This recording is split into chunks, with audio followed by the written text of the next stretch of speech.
एक गांव में एक कुबड़ी बूढ़ी रहती थी। बूढ़ी बहुत गरीब, अभागिनी और अशक्त थी।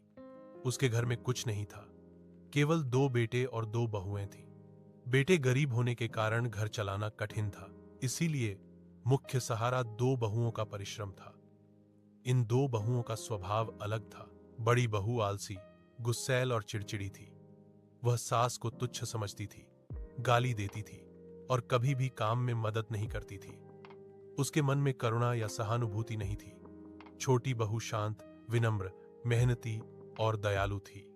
वह सास को मां की तरह देखती थी, उनकी सेवा करती थी, भोजन बांटती थी और मन से भी श्रद्धा रखती थी। एक दिन कुबड़ी बूढ़ी नदी के घाट पर गई और पानी का घड़ा उठाने गई तो ठोकर खाई। तब आकाश से एक देवता उतरे और उसकी मदद की। बूढ़ी की सेवा और अभाव देखकर देवता ने कहा, तुम मुझे बताओ, तुम्हें क्या चाहिए? बूढ़ी रोकर बोली, मुझे तो अपने लिए कुछ नहीं चाहिए।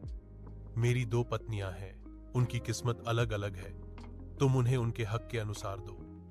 पहले बड़ी पत्नी के सामने देवता आए।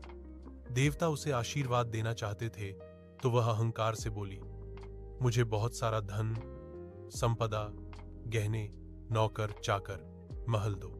देवता बोले, जैसी इच्छा। उसके घर में सचमुच सोना, चांदी, महल, झोपड़ी आए, लेकिन उसके मन में अहंकार, लोभ और अशांति और बढ़ गई।